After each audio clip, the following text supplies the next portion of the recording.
Hi, my people. This is the Iron Underneath, and this is my first real video. I'm smoking and I'm drinking a beer because I am so frustrated right now. I don't know how you guys do this, but it is difficult. So I give you all the biggest props. I can't believe how frustrated I am. Anyway, I am going to talk about the oily Blackstone, and I'm really excited to talk about this because I'm really fascinated by it, and I think it has something. I think it's going to play a big role in things to come. So, without further ado, because I think this is going to be long, please forgive me if I stumble over my words and if I rattle papers around. And this is, like I said, my first video, so I'm a little bit scattered. But bear with me. I promise it'll be good. Might have to do it in a couple parts, but here we go. The oily Blackstone. So I found a passage in the at the very end of A World of Ice and Fire, The World of Ice and Fire, on Asshai by the Shadow.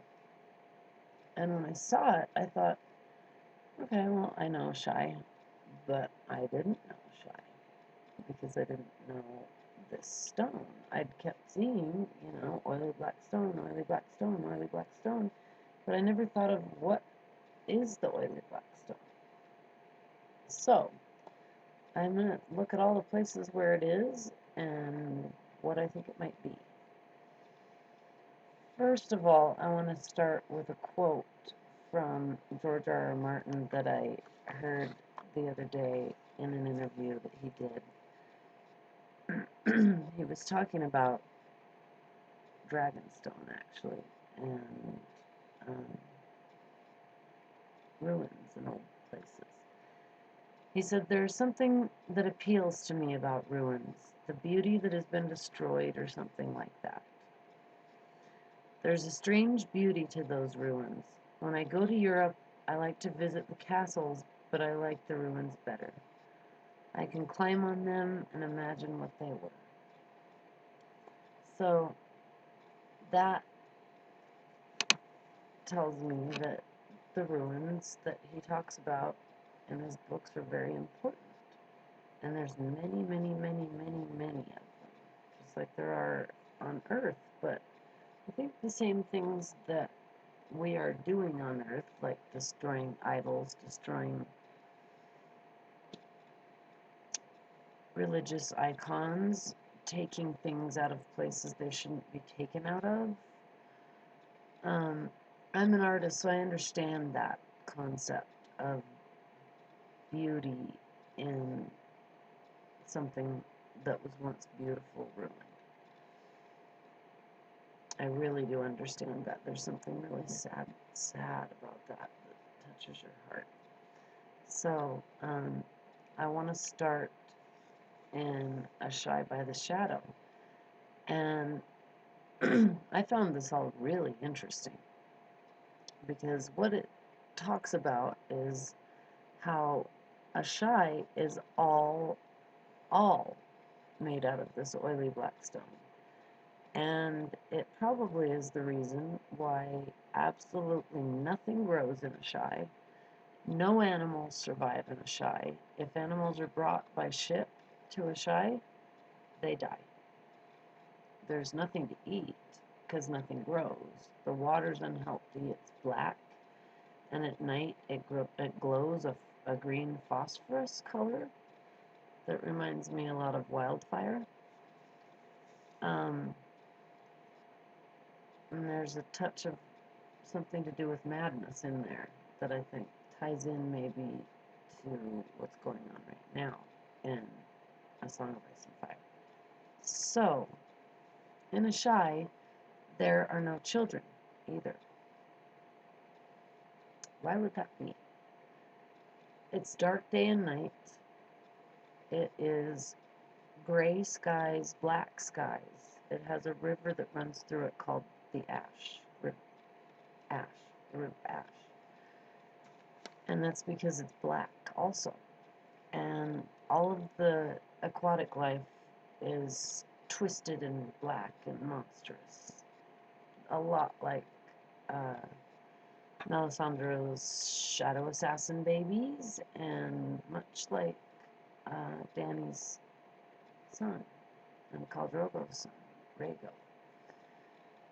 There are shadow binders in Asshai. There are pyromancers in Asshai. There are inquisitors, poisoners, torturers, warlocks, sorcerers, sorceresses, red priests and priestesses. There are gods' wives in Asshai. There are, every bizarre thing you can imagine having to do with magic exists in Asshai. There are Cayman. My cats are going to drive us insane, sorry. He's named after one of the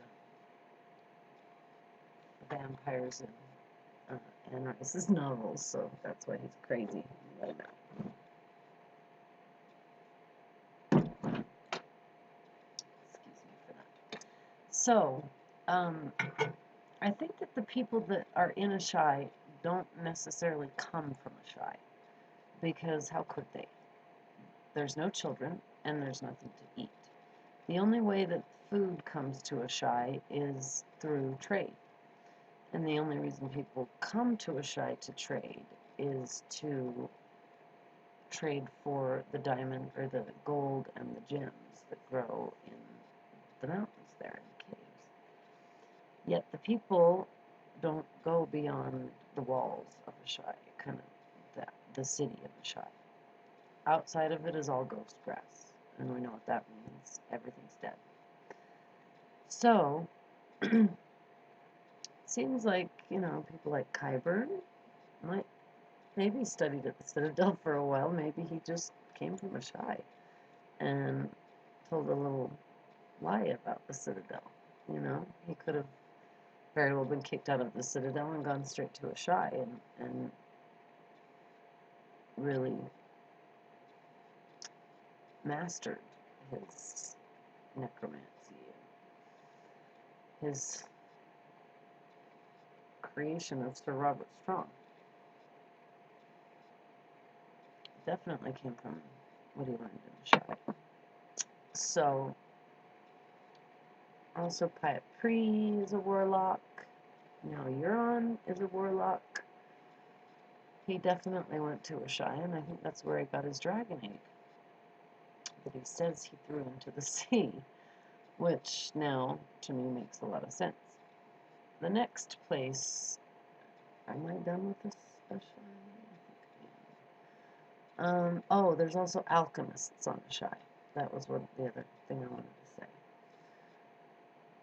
They, I think, are the whole deal here with this stone, because it's an oily black stone, it's greasy to the touch, and that sounds to me like basalt or something of the kind, igneous rock that comes from what happens after a terrible volcano eruption, which I think is what happened in Asshai. I think it's called Asshai by the shadow because it sits in the shadow of a mountain range as well as a volcano, and a mountain range with a big fault line. The volcano went off, the earthquakes started, and it started a tsunami. There's all the information you need for this in the world of Ice and Fire. So here's something that I thought was really beautiful and really telling about the Doom of Valyria. And it's from the TV show Game of Thrones. And it's from Jorah and Tyrion as they're going through the sorrows and they're going through Old Valyria. There's a poem that nobility teach their children in Westeros, and it's about the Doom of Valyria.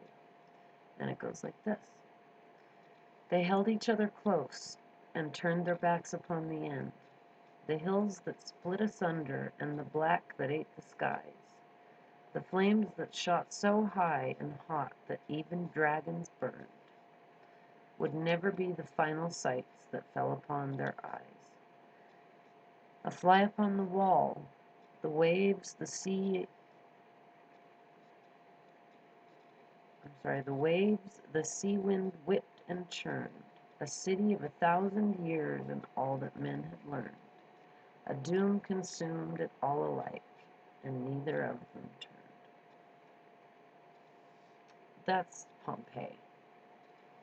It's Pompeii.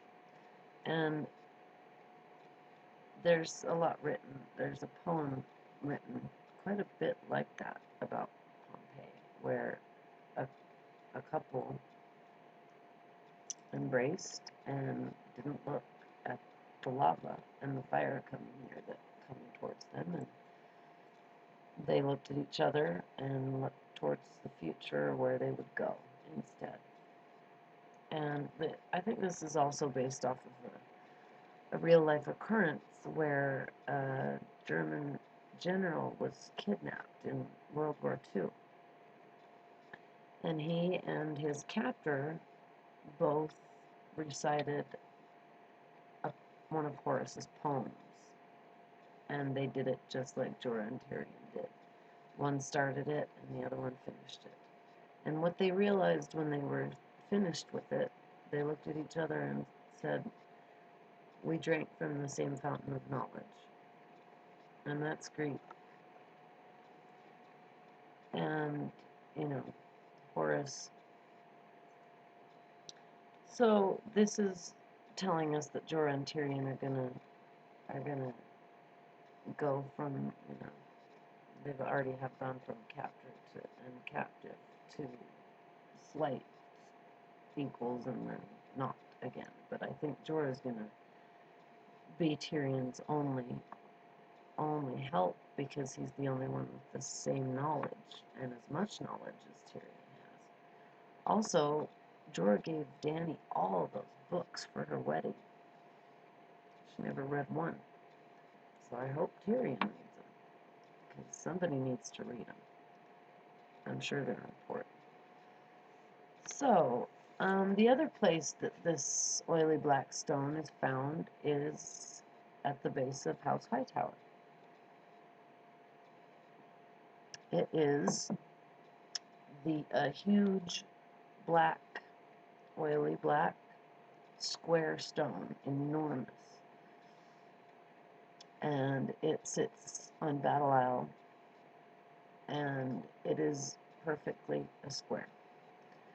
And it says in the World of Ice and Fire that it appears that the Dragon Lords of the Valyrian Freehold and the Black Walls of Volantis were made by the same people.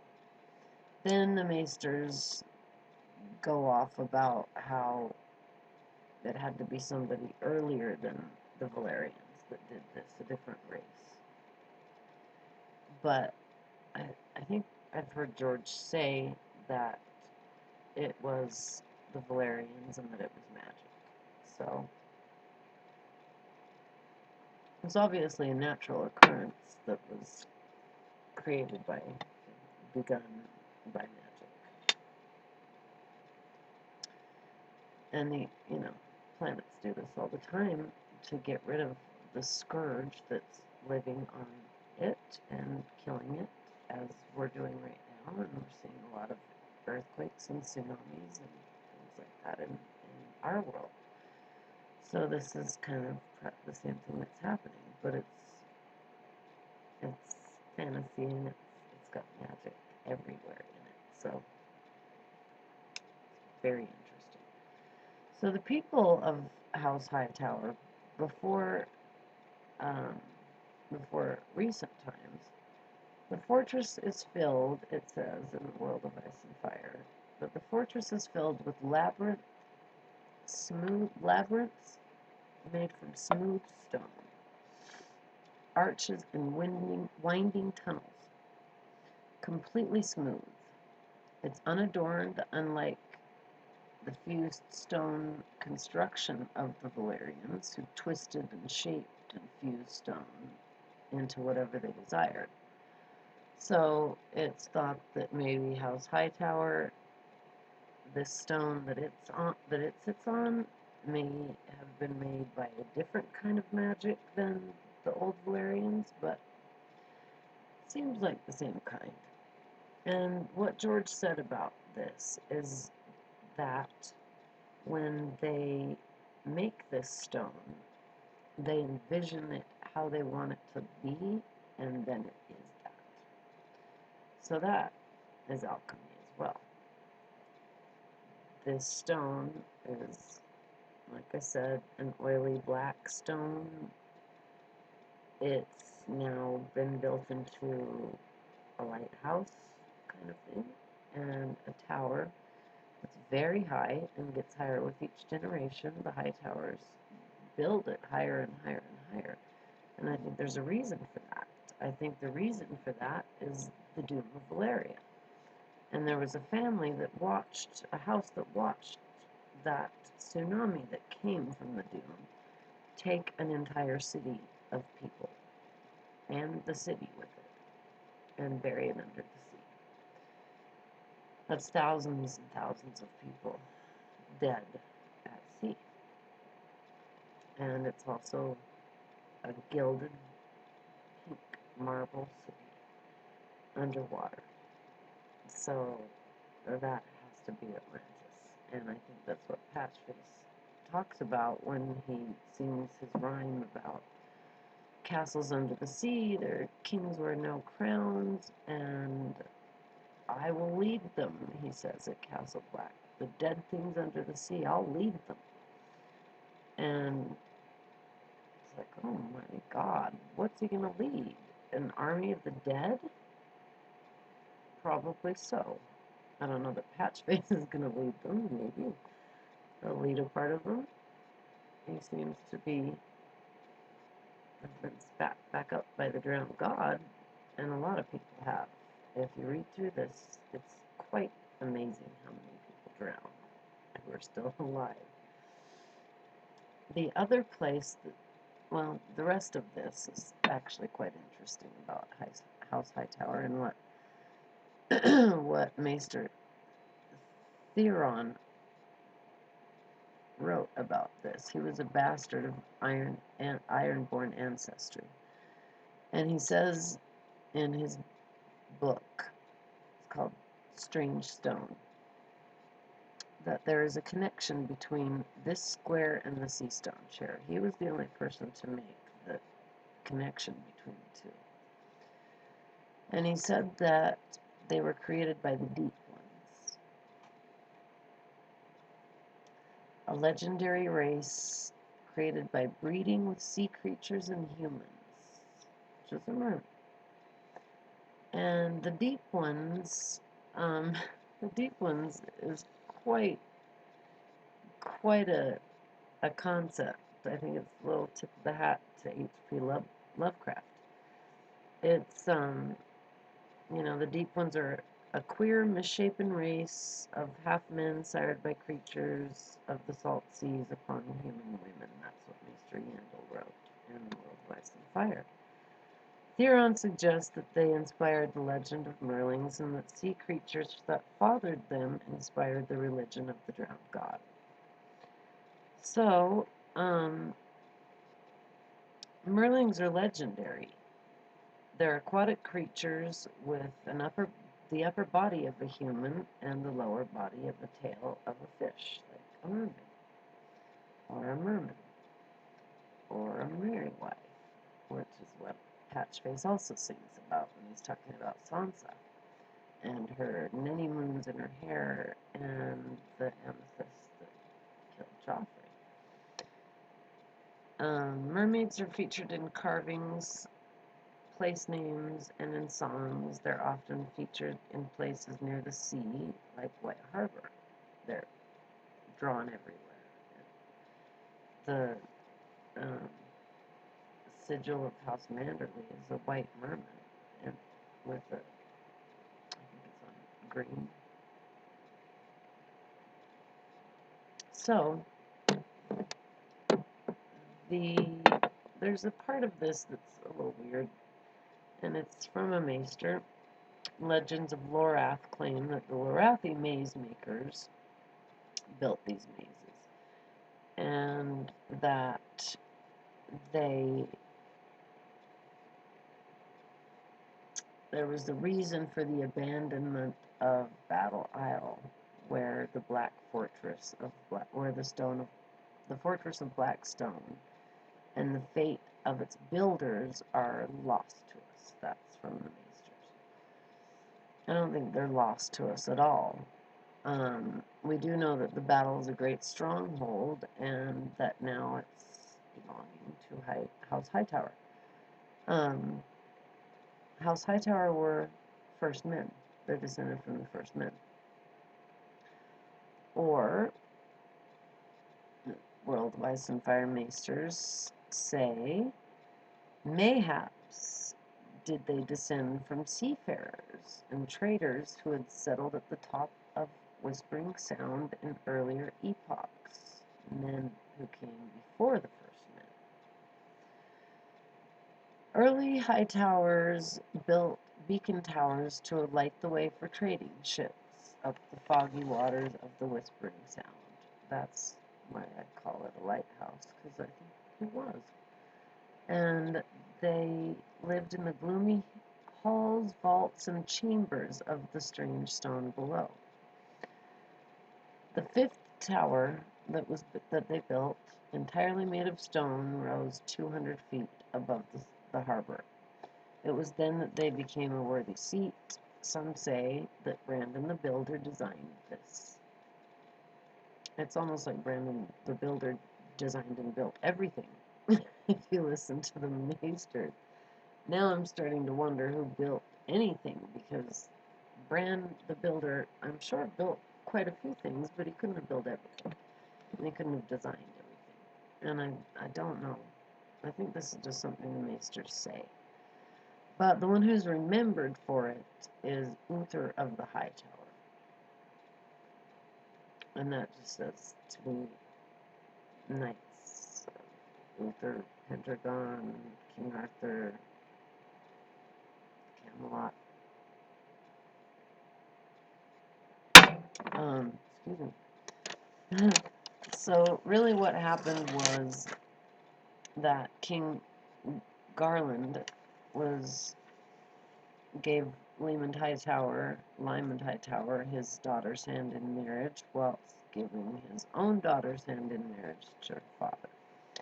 So the Hightowers became bannermen to Highgarden at that point, and Old Town was the last to bend the knee to Highgarden. So they don't seem to be as affected by the stone, because they're not, well, at that time they were living inside of it. But maybe, since we know House Hightower is magical, we can say that probably they know how to deal with this stone, and they know what to do, and how to not let it affect them. So, the next place we find this stone is on the Isle of Toads. It's east of Noth, on the chain of islands known as the Basilisk Islands. It's named for the fierce beasts that once infested these isles. The basilisks have long been a festering sore on the summer sea. That's from the World of Ice and Fire.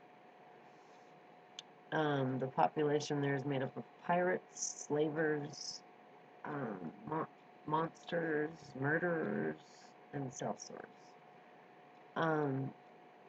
They come from every land beneath the sun, it's said, so that they can try and find people of their ilk, people like them. There's life on the isles, but they're brutal and they're short. It's hot and humid there. There are stinging flies, there are bloodworms, it's very unhealthy for man and beast. So, once again, we have this stone. There's a stone on the Basilisk Isles that is just sort of more of a crudely made, not, I don't even know if it's made. It might be a meteor, it might just be basalt, which is what I think this oily black stone is. It covers the ocean floor on the earth, so it probably covers the ocean floor in this world because of what the drowned god seems to have to do with it. There were also torturers who a lot of people sent their criminals to the Isle of Toads, and kind of like the Wall, but a really terrible place to go. You don't serve, you just get tortured and die. And there are cells there where the torturers practice new methods of torture, and they do something really sick, and they're called flesh pits, where blood sorcery of the darkest sort is practiced, and they mate beasts to slave women to birth twisted half-human children.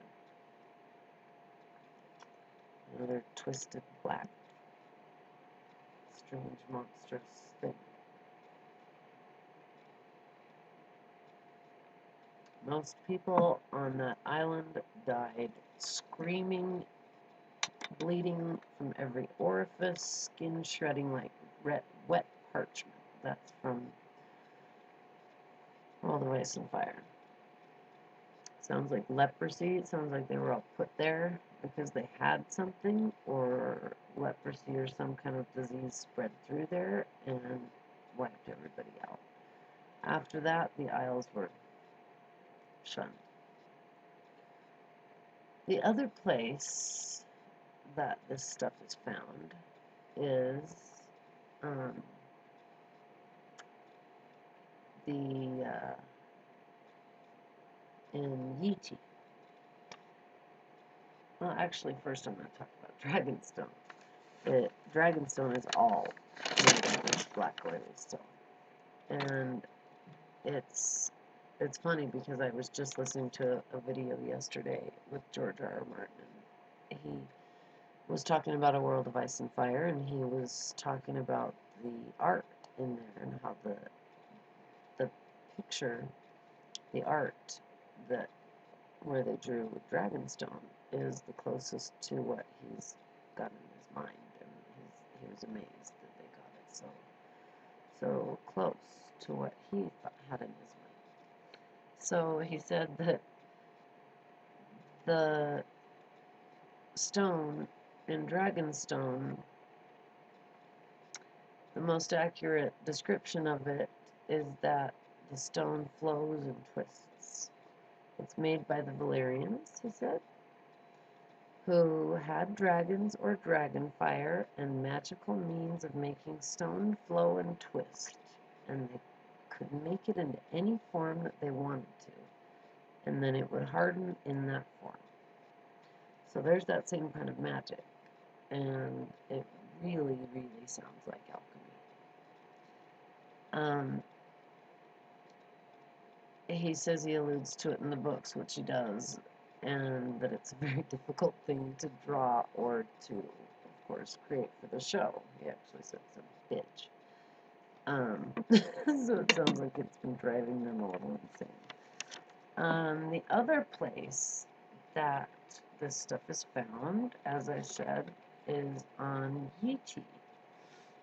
And this is, I mean, it's all really kind of gross and weird, but the one in Yeti is another kind of, well, it's all made out of this stone again. And what is said of this is that there was an emperor who called himself the Bloodstone Emperor. He rejected the traditional gods of Yeti and instead encouraged worship of this black stone. He believed that this black stone had fallen from the sky, like a meteorite. Um, and he founded the Church of Starry Wisdom, and is blamed for starting the Long Night. That him doing that caused the start of the Long Night. So,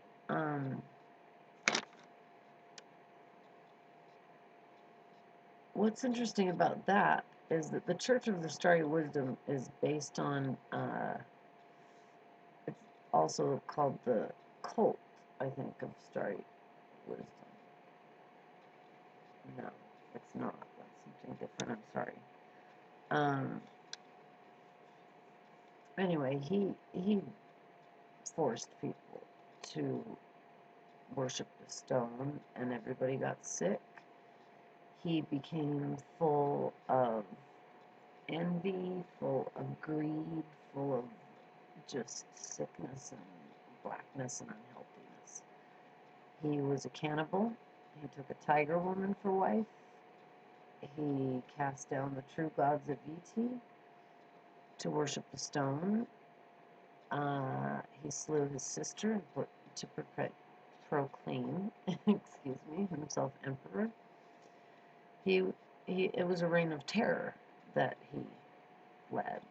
He practiced the dark arts, necromancy. He enslaved his people, and his usurping and his blood betrayal, it's called, is known as the Annals of the Further East, which ushered in the Long Night, in which the maiden maid of light turned her back upon the world, and the Lion of Night came forth in all his power to punish the wickedness of man. Some scholars believe him to have been the first high priest of the Church of Starry Wisdom. And this is based on what I thought it was. I think it's H.P. Lovecraft's, a little nod to H.P. Lovecraft, all of this. Hunter in the Dark, they worshipped an outer god, and he was a malignant deity, a lot like the Sotheros. There's one in Sotheros as well, in Yeen. Y-E-E-N. There's also one in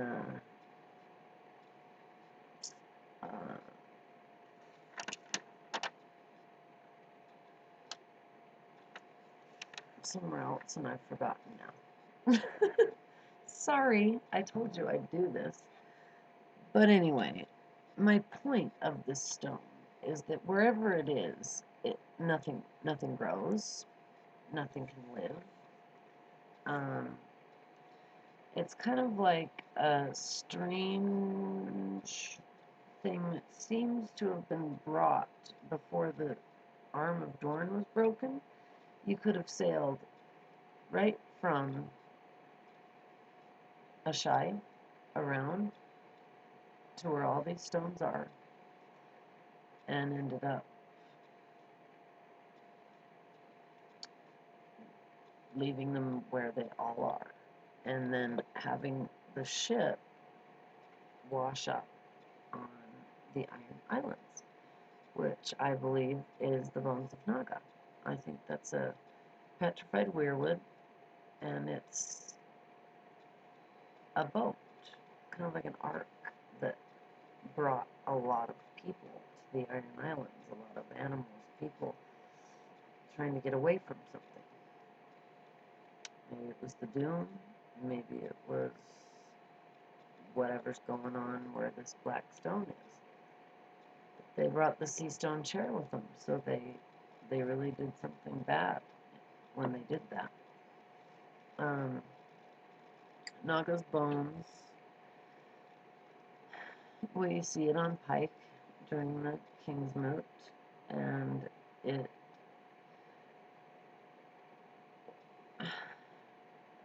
what I think it is a block of the Weirwood network. It's basically the black and white the balance, actually more of like a blocking of balance. Where the weirwoods remember, which I've always thought was so cool, that the weirwoods can remember, so no one can ever forget their history or, not learn from it or something like that, like we're doing right now in America.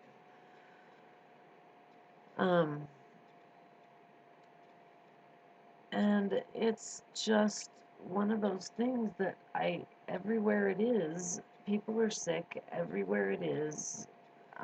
Also, the children of the forest won't go near it. They also don't seem to be able to see what's going on wherever it resides. So what I think it is kind of an anti, spying tool. It's like a don't, here's the stone so you're not watching us. And I don't really know besides that. I think it's just the building block of the world. I think it's the touchstone, like the black stone in Mecca, on Earth, where people don't go to pray to this stone. They go to touch it. It's a touchstone, literally, if you will. And the alchemy is you have to have a touchstone to create metals, to create gold, to create anything. An elixir, a metal, a diamond, whatever. You have to have a stone first.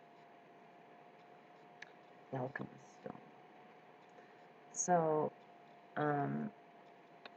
when Davos in A Dance with Dragons got to White Harbor, he noticed that the Wolf's Den also has black stone walls in White Harbor. Supposedly King John Stark raised that castle. Davos said they would brand their captives with hot irons and break them to the wit before shipping them off across the sea, and these same black stone walls bore witness. So they do bear witness, and they do see. And this ties in the notion of the deep ones breeding with humans and making abominations of nature.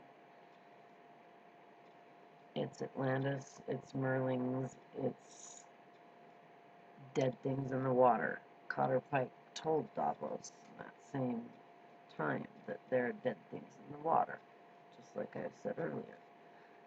And Patchface goes on about the dead things in the water, like I said earlier. There's also an Ironborn hymn that goes like this: "Darling, it's better down here where it's wetter. Take it from me." I know that sounds kind of sexual, but that is an Ironborn hymn. The stone in Mecca does feel oily and greasy when you touch it. So I think that a lot of these gods are, or maybe just the old gods, maybe the 7 gods, I don't know, or maybe the new made-up gods like R'hllor. Either way, I think this is gonna, if it's anything near Lovecraft or Delius, I think I'm saying his name right. The Ironborn asked, actually, once to the faith of the 7, to the High Septon, if they could include the drowned god in the 7 faces of God. And they said, no way. No way. There's not going to be an 8th face of God, and that's ridiculous. And what's going to happen is the drowned god is going to become another face of the stranger. So the drowned god is the great other. It's the same concept. It's death. It's the devil. we don't speak of. It could be, I think R'hllor is made up of Bloodraven and maybe the children of the forest who can't see through the stone and see that wherever this stone is, there are people coming like crazy to Westeros who are made of fire and who they're sending red priests and priestesses like crazy to see what's going on because they can't see. So the seven could literally be a seven-faced being, like a hydra, a kraken. Most likely it's probably the old gods because, when you really look at it, skin changing, warging, blood magic, blood sacrifices, people merging with trees, cannibalism. It's all got pretty horror-like elements to it, and it's a pretty big, huge nod to H.P. Lovecraft. So all I'm going to say about the rest of this is that as far as Lovecraft goes, the deep ones exist in structures thousands of years old, we're told. In his book, Lovecraft's book, Shadow over Innsmouth, if George is tying this in any way, it will become a cosmic sort of horror story, which it sort of is already. Bran is looking at the cosmos. He's looking at the moon. He's counting the days by the moon. And he is also eating human flesh and blood. Weirwood paste. There's also a very, very clear reference to H.P. Lovecraft right here from The World of Ice and Fire. Carcosa sits on the map in Essos. In the city of Carcosa on the hidden sea dwells in exile a sorcerer lord who claims to be the 69th Yellow Emperor from a dynasty fallen from 1,000 years. Fallen for 1,000 years. So the Greyjoy Kraken is definitely a big nod to, I always screw up this word, Chulu, the Lovecraftian Vikings. The Chulu, it really does look like a kraken. And there's a quote from Macquarie, I think from A Feast for Crows, where he says, "Only their shadows," Macquarie said. "One most of all, a tall and twisted thing, with one black eye and 10 long arms, sailing on a sea of blood." I think a lot of us thought that might have been Euron, but now it's the Kraken. It's the Chulu.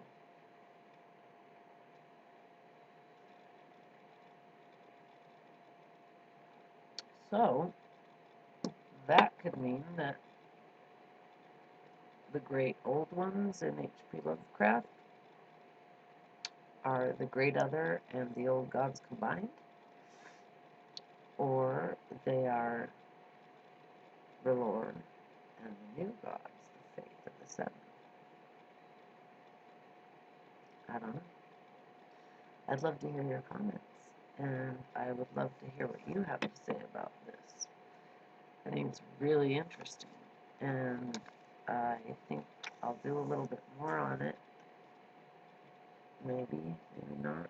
I'd really like to do a video on the Bastards of Westeros next, because I think there's something great going on there that's going to come to fruition, and I can't wait to see it come to fruition. These bastards are already getting their shit together, so it's really cool when you find it in the books. I got so excited. So, I think that'll be my next one. Please, please, if you like what I do, subscribe and give me a like and leave a comment, please. And I'd love to respond. I'd love to talk. I'd love to do a video on anything you would like to hear me do a video about. And whenever you get a chance, please check out Casey Fyfett, Mythos of Ice and Fire. She is the best. Love you guys. Thank you so much for watching. And